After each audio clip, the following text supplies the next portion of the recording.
उत्तराध्ययन के अध्याय 31 चरण विधि यानी चरण विधि में मुनि की चरण विधि का निरूपण हुआ है, इसलिए इसका नाम चरण विधि या चरण विधि है। चरण का प्रारंभ यत्ना से होता है और उसका अंत पूर्ण निवृत्ति अक्रिया में होता है।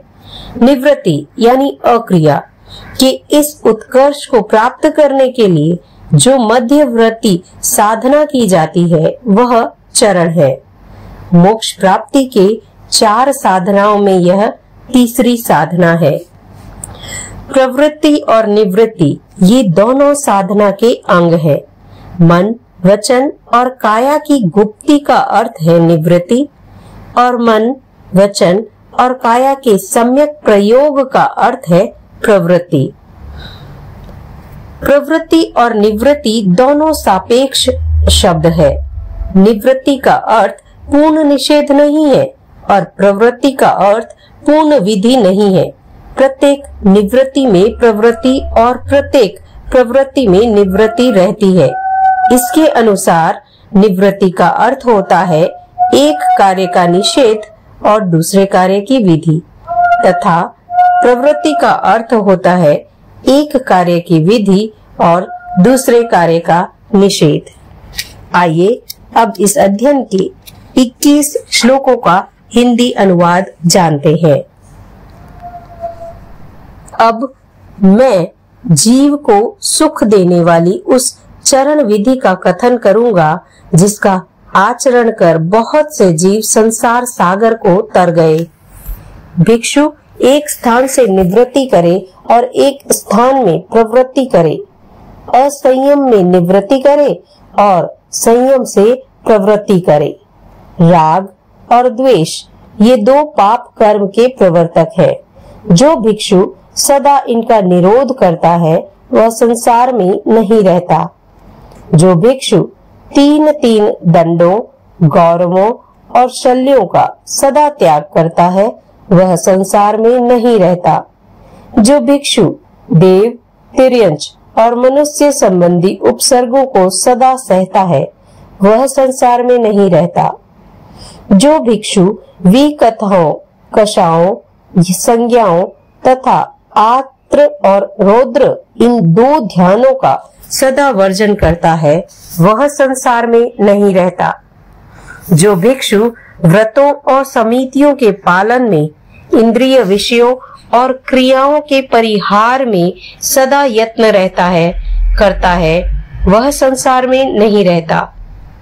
जो भिक्षु 6 लक्ष्यों, 6 कायों और आहार के यानी विधि निषेध के 6 कारणों में सदा यत्न करता है वह संसार में नहीं रहता।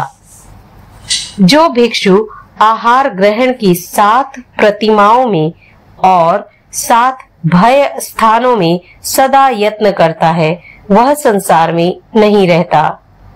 जो भिक्षु 8 मध्य स्थानों में, ब्रह्मचर्य की 9 गुप्तियों में और 10 प्रकार के भिक्षु धर्म में सदा यत्न करता है वह संसार में नहीं रहता।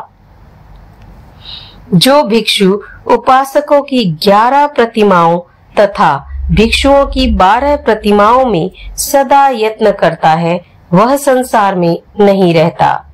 जो भिक्षु 13 क्रियाओं, 14 जीव समुदायों और 15 परमाधार्मिक देवों में सदा यत्न करता है वह संसार में नहीं रहता। जो भिक्षु गाथा षोडशक यानी सूत्र कृतांग के प्रथम श्रुत स्कंद के 16 अध्ययनों और 17 प्रकार के असंयम में सदा यत्न करता है वह संसार में नहीं रहता। जो भिक्षु 18 प्रकार के ब्रह्मचर्य, 19 ज्ञात अध्ययनों और 20 असमाधि स्थानों में सदा यत्न करता है वह संसार में नहीं रहता। जो भिक्षु 21 प्रकार के शबल दोषों और 22 परिशहों में सदा यत्न करता है वह संसार में नहीं रहता। जो भिक्षु सूत्र कृतांग के 23 अध्ययनों और 24 प्रकार के देवों में सदा यत्न करता है वह संसार में नहीं रहता। जो भिक्षु 25 भावनाओं और दशाश्रुत स्कंध व्यवहार और बृहत कल्प के 26 उद्देश्यों में सदा यत्न करता है, वह संसार में नहीं रहता। जो भिक्षु साधु के 27 गुणों और 28 आचार प्रकल्पों में सदा यत्न करता है, वह संसार में नहीं रहता।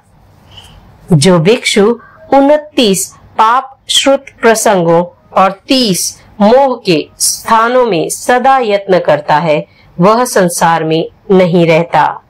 जो भिक्षु सिद्धों के 21 आदि गुणों, 32 योग संग्रहों तथा 33 आशातनाओं में सदा यत्न करता है, वह संसार में नहीं रहता।